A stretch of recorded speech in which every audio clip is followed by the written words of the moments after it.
Verse number 28, one verse.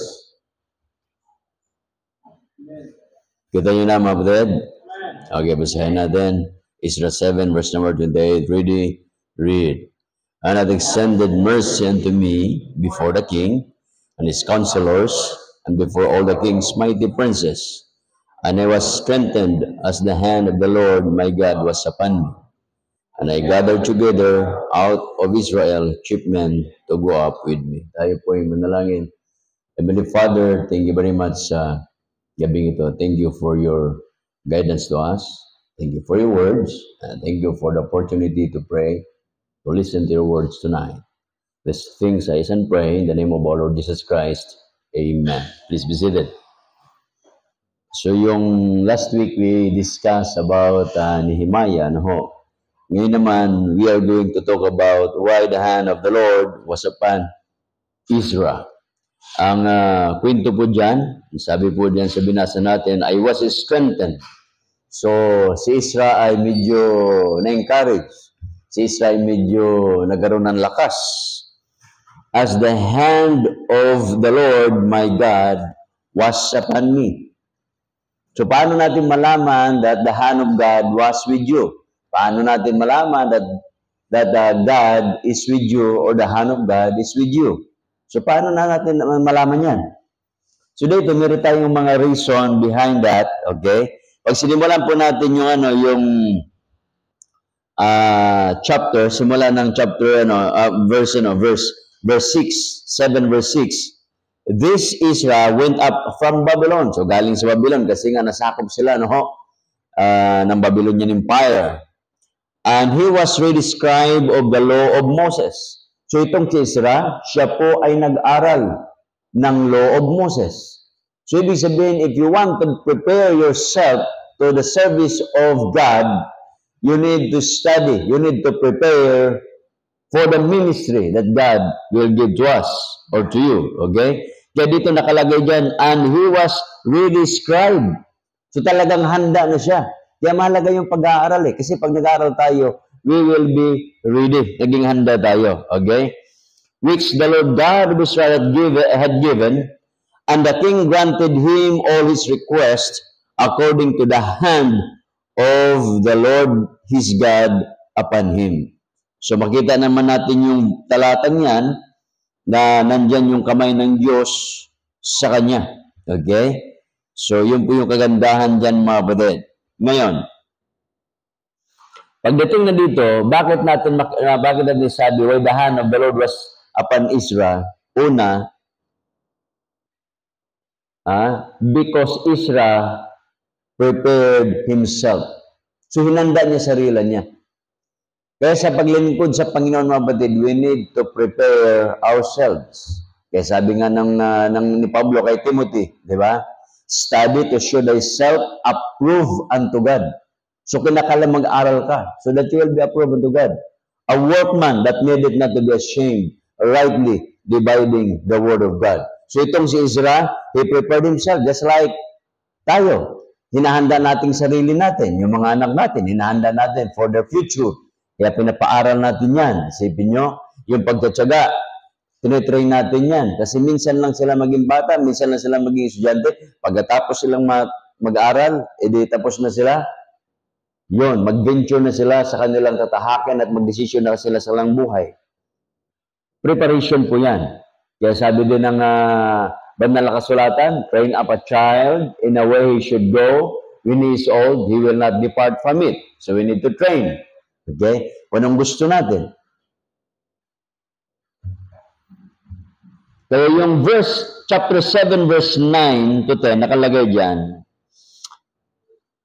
For upon the first day of the month, began he to go up from Babylon, unto the first day of the month came he to Jerusalem, according to the good hand of his God upon him. So dito sa chapter na ito, chapter 7, makita natin yung kilos. yung kamay ng Diyos sa buhay po ni Israel. Okay? So verse number 10, nakalagay dyan, verse number 10, for Israel had prepared his heart to seek the law of the Lord, and to do it, and to teach in Israel statutes and judgment. So yun, prepare ni Israel sarili niya. Kaya sa buhay natin, mga brother, whether we like it or not, there is preparation. Pag kayo po'y manligaw, you need to pray. You need to prepare yourself. So, di ba? Alangan naman ligaw ka, hindi ka pa nakapag-toothbrush, hindi ka pa nakapag-mumog. Okay? Alangan naman manligaw ka, hindi mo pa nga nakilala yung liligawan mo. Hindi mo pa alam yung, para yung isang, yung tawag doon, isang worker ng church, hindi marunong manligaw. So, nag-alaga na siya ng, ng baboy. Kompleto na eh. Nag-schedule na pati siya ng, ng date ng kasal na hindi pa alam ng babae. Isipin mo yan. Gulat na lang yung babae nung pumunta yung lalaki. Hindi preparation yun. Okay? So, merong kwento din. Di ba tayo, pag nag-prepare natin sarili natin, we involve prayer in it. So, merong prayer, di ba? So, nagpe-pray tayo. Halimbawa, kayo papasok sa eskwelahan nyo, mag-i-exam kayo. Ano gagawin nyo? So, nag-pray kayo. Kaya ang resulta dahil nag-pray si Ricardo, naka-highest siya. For the first time in his life. Ang bihira, di ba? Nag-pray ka eh. Isipin mo, kung ang ginamit mo ay tetrahedron ni Ernie Baron, iwan ko lang kung saan ka pupulutin. There was a wonderful story doon ito nangyari sa Amerika, na doon sa isang area, so, merong doon, yung warehouse na mag-expand. Ibig sabihin nito, magdagdag siya ng building niya, tapos magpaganda siya ng kanyang facility. So sa isang area na yun. And there is a Baptist church there na malapit lang doon sa area. So malapit lang. Ibig sabihin, tanaw. Ngayon, ang ginawa ng mga membro ng Baptist church, inausap nila yung pastor, hindi po pwede na yung warehouse na yan ay ilalaganap yan. Kasi dadalhin natin yung mga young people, tuturuan natin yung mga young people, and yet yung mga bata naman pupunta doon sa warehouse, di ba? So magparty-party sila doon, mag-inom sila doon. So ibig sabihin yung values po natin na tinuturo ay kontra doon sa values na gagawin business po ng taong yon. So here come, pumunta sila doon sa mayor na lang gamitin natin. Pumunta sila sa mayor, nag-petition sila na ipasara yung wag na mag-expand yung warehouse na yon kasi nga hindi po favor doon sa kanilang beliefs. O sa ating beliefs, di ba? To make the story short, hindi pinaburan yung simbahan. Business eh. So kinakailangan magkaroon ng income yung lugar, di ba? Politician. Ito na, nung malaman ng mga membro yon, anong ginawa ng mga membro? Nagkaroon sila ng prayer meeting, umatin yung mga membro sa prayer meeting, dumarating na nagkaroon sila ng fasting pa para doon. Pagkatapos, for how many months, natapos na yung building. What a beautiful building. Nung araw na yon, ng kanilang ng grand opening. Grand opening, di ba? Opening. Yung mga membro sa church, nandoon pa rin sila, nagbe-pray pa rin sila. At yun, nung nag-opening, biglang nagkaroon ng lightning. Tumama doon sa warehouse. Wasak yung warehouse sunog.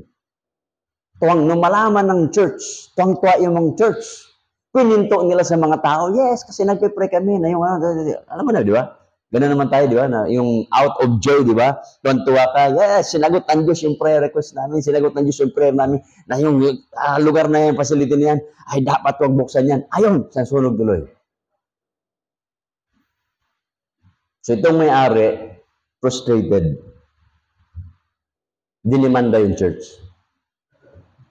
Dinimanda yung church. Kasi sila ang dahilan kung bakit nasira yung kanyang negosyo. Dahil nagpe-pray sila na masira yan. So ngayon, nagbatling sa korte. Korte. Ano gagawin ng simbahan? Sige nga, pa yung simbahan. Ano gagawin mo? Ang sabi ng kaso, kayo ang dahilan kung bakit nasunog yung establishment. Aakuin mo ba, Adrian? Aakuin mo? Sige nga, akuin mo? Ikaw ang dahilan kung bakit nasira yung negosyo. Akuin mo, Harvey? Akuin mo? Akuin mo? Ikaw, akuin mo? Hindi, Akuin mo, Joey? Hindi, Kaya doon sa Osgado, sabi ng judge, tika muna. Kausapin ko yung pastor at saka yung may-ari. Dito tayo mag-usap ng dalawa. Sabi ng judge, alam nyo, binasa ko yung mga complaint, yung mga ebidensya, nalito ako. Kasi itong may-ari ng beer house, naniniwala ng milagro. Nakakagawan ng Diyos yung pagkasira ng kanyang negosyo. Pero ikaw, pastor, tinatanggi mo na wala kang kinalaman. Hindi ko maintindihan kung sino yung mayroong Diyos sa inyong dalawa. Kita mo yan? Nakuha nyo?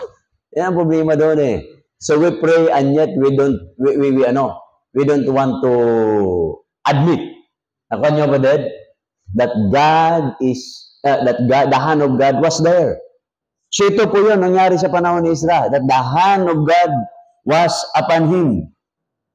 Because Ezra prepared himself. So yun po yan, ang nakalagay dyan, he prepared himself. Paano niya prepare yung kanyang sarili? To seek the law. Nakalagay dyan, di ba? To seek the law of the Lord. Hahanapin mo yung salita ng Diyos. Alam niyo mga kapatid, sa panahon ngayon, dahil, di ba, ang tindi na ng ngayon, ang tindi na ng social media, ang tindi na ng, meron kang hahanapin, nung araw, itatype mo, ngayon, voice na lang. Napakadali na. Nung araw, yung mga bookshop natin, pag naka-arrange yan, ngayon hindi na, nasa kamay na lang. Kaya itong maliit na gadget na yan, ang katumbas niya na isang kwartong mga di ba? Kasi nandito na yung karaoke, nandito na yung television, nandito na yung component, nandito na yung walkie-talkie mo, nandito na yung typewriter mo, nandito na yung library mo, nandito na yung mga libro mo, nandito yung mga notes mo. Baka pagdating ng araw, nandito na rin yung girlfriend niya, ni Ricardo. Picture lang. Diba? Picture lang. So, yun po yan, mabudod.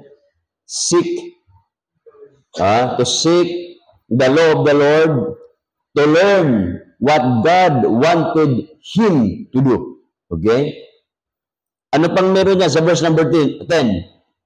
And to do it. Gawin. Kaya mga kapatid, kung nagsaliksik tayo sa Panginoon, gawin natin. Kung naglilingkod lang din naman tayo sa Panginoon, gawin natin. Pag sinabi natin meron tayong discipleship, gawin natin. Pag sinabi natin na meron tayong gawin natin. Do it. Yun ang sabi dyan yun. To do it. So, ibig sabihin, kung anong natutunan natin, kung anong meron po sa buhay natin, anong kakayahan natin, just do what God wants you to do.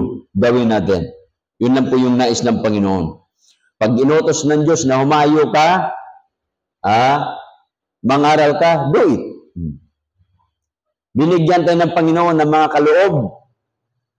Hindi naman perfecto na meron tayo niyan. Halimbawa, gift of giving, gift of serving, we will do it. Gift of ruling, then we will do it. Okay? So yun po yan mga kapatid. Just do it. Nakalagay dyan, di ba? And to do it. And next to that, and to teach in Israel statutes and judgment.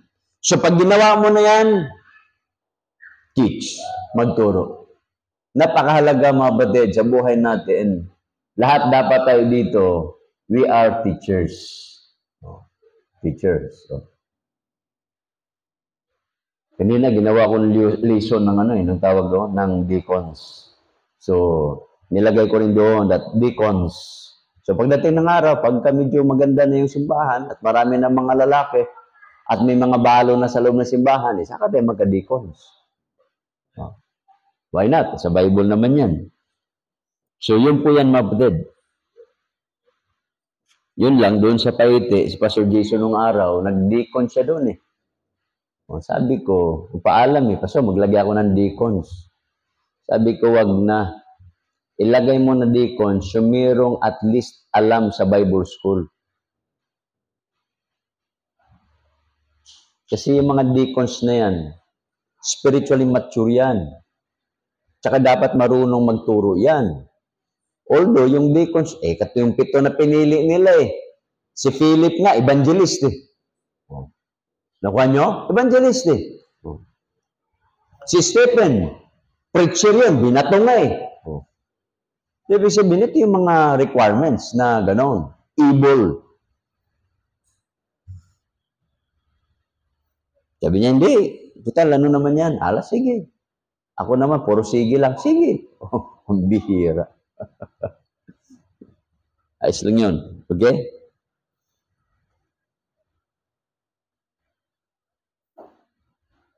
Ano pa? Isra had first. Si Isra, ginawa niya yung sarili niya. Na tawag doon? Magturo. Nakalagay dyan, di ba? Verse 11.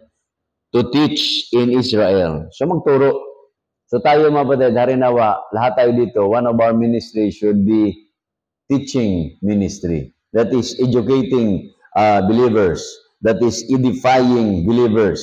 Hindi lang yung tayo yung tuturuan natin yung sarili natin. We teach ourselves. Halimbawa, ako. So, paano ako tuturuan sarili ko? So, I listen sermons. I read, books. Diba? Atin ako ng mga, hindi naman kasi pala atin ng mga, ng mga conferences.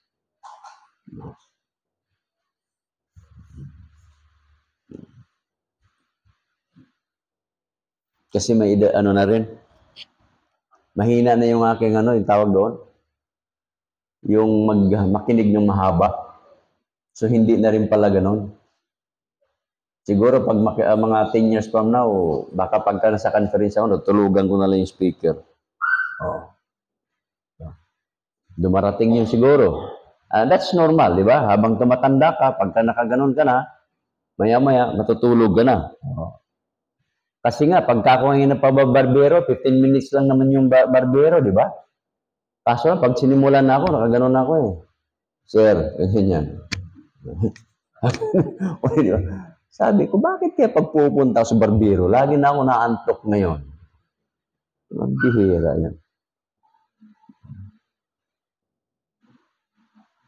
Another one, pangalawa, why the hand of God, of the Lord, or the hand of the Lord was upon Isra?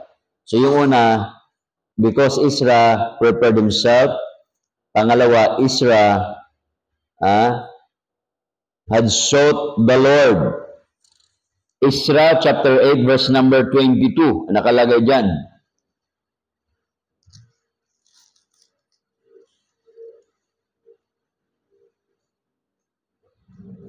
For I was ashamed to inquire of the king a band of soldiers, endorsement to help us against the enemy in the way, because we had spoken unto the king, saying, the hand of our God is upon all them for good that seek him. So yun. Di ba? So Isra seek or sought the Lord. But his power and his wrath is against all them that forsake him. So we fasted and besought our God for this, and he was entreated for us. Besought the Lord. So hinanap nila. Kaya kinakailangan natin hanapin yung Diyos. Kalooban ng Diyos sa buhay natin. Many times na natin napapakinggan yan. Lagi natin napakinggan yan about seeking the Lord. Pero ito po yan, yung si Isra, nahiya siya magkaroon ng request doon sa manlahari na kinakailangan meron silang gwardiya. Isipin niyo yung gagawin ni Isra. So dahil sa hiya niya, minsan dumarating sa buhay natin, nahiya tayo. At wala tayong pwedeng lapitan kundi ang Diyos. Kaya ito si Isra, ganun po yung kanyang ginawa, di ba? So, ang lagi niya sinasabi dyan, the hand of our God is upon all them for good that seek Him. So, ang kamay ng Diyos ay nandoon sa kanila for good to them that seek Him. So, kung gusto natin na tayo po, yung kamay ng Diyos, ay mabuti sa atin, hanapin natin ang Diyos. So, si Isra, naniwala siya ng Diyos, Isra believe na ang Diyos ay nasa kanila na nagsasaliksik sa Panginoon. Okay? So, yun po yan. At ano pang meron doon? Siya po ay nag-fasting. Itong si Isra ay nag-fasting. Di ba nakalagay niya sa verse number 23? So we fasted and besought the Lord. So nag-pray sila. Inausap nila ang Diyos regarding this. At yun nga, anong resulta dyan? God rewarded. So nireward ng Diyos yung ginawa ni Isra. At yun naman ay makita natin yan sa di ba? Sa Hebrews chapter 11. Tingnan natin yung ating Hebrews 11. Hebrews 11 verse number 6. Tama ba? But without faith it is impossible to please Him. For he that cometh to God must believe that He is, and that He is a rewarder of them that diligently seek Him. Kaya pag sinaliksik natin ng Diyos, God will reward us. So ito yung reward. Ni-reward ng Diyos yan. Diba? Ni-reward. Binigyan ng reward ng Diyos. And then Galatians.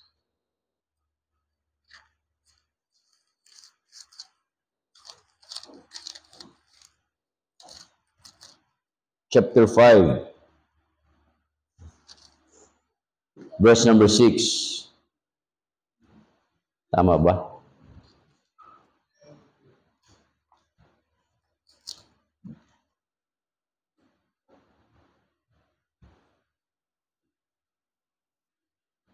O hindi yata to.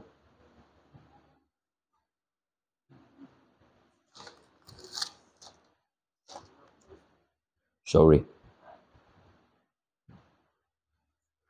Next.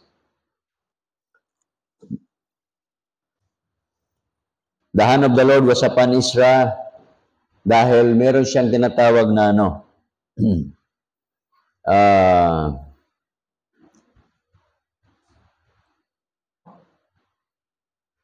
yung verse chapter 9, tingnan nyo chapter 9 ng Isra.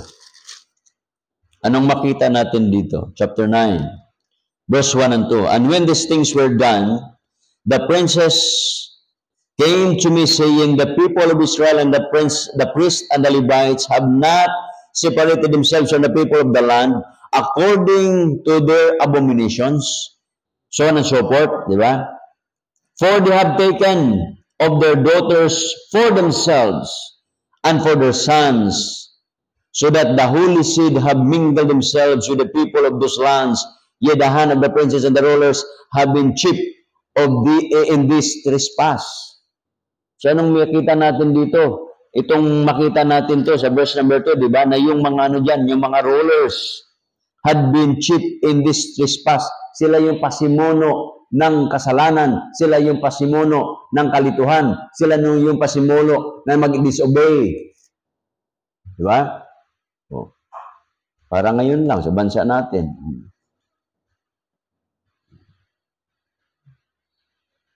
Sa halip na makatulong, yung mga opisyal natin dyan, men in uniform, sila naman yung pasimuno.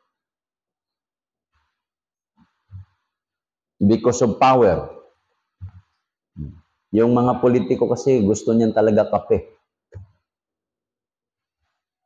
Ano yung kape? Kapangyarihan at pera. In short, kape. Diba? Yun po yan. Kaya, yun ang gusto nila. So dito mga kapatid, makita natin ito Anong makita natin kay Isra? Na bakit nandiyan ang kamay ng Diyos? Because he was willing to face difficult situations. He was willing to face problems. He was willing to face hard circumstances in life. Ito yung nadatnan niya. Di ba? Nadatnan niya pagdating niya doon. Magulo yung mga leader ng Israel, magulo yung mga pamilya ng Israelita, magulo yung kanilang spiritual life, magulo yung kanilang sistema, magulo. Di ba, minsan pag magulo, ayaw natin. We don't like to be part of magulo. We don't like to be part of the problem. We don't like to be part of worse things or worse scenario. But Isra was there because Isra, futuristic siya. Nakita niya yung sulat ni Mateo siguro, 5:16, na ikaw yung ilaw dyan.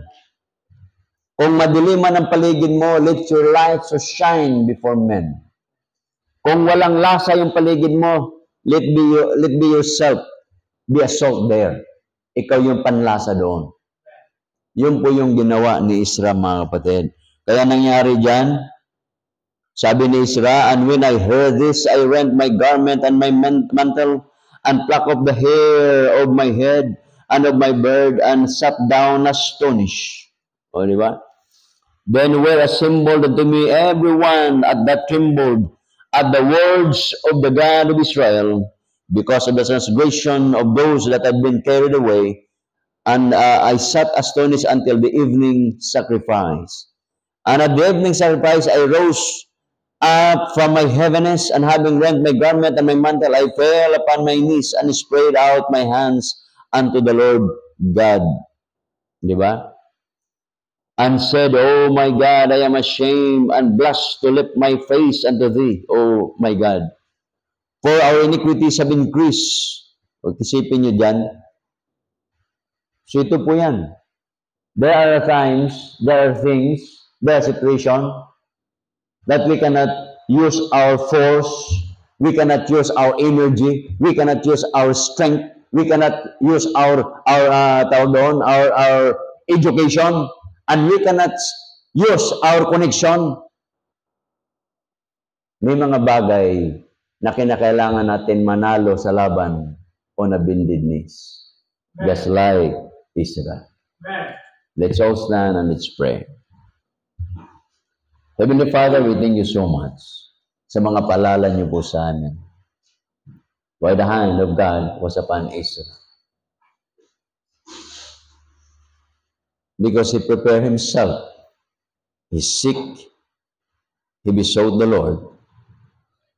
And he was there even in the toughest, hardest situation in the life of his countrymen.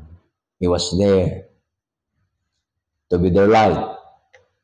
He was there to be the salt. He was there to teach and remind them who God is.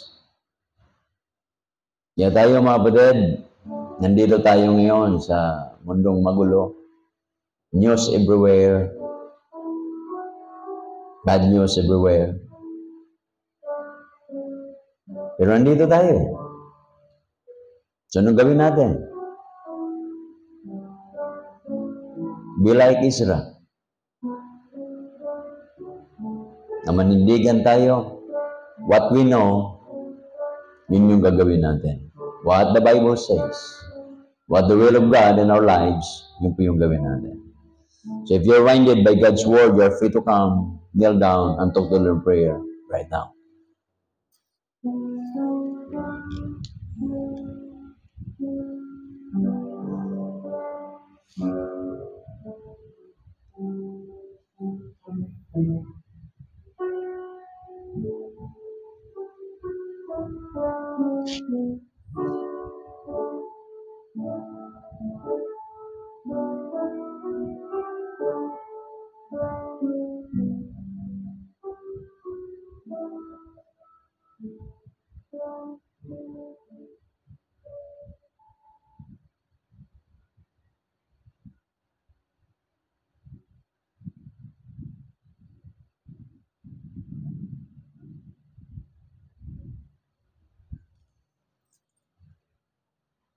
Thank you for your reminders, Father.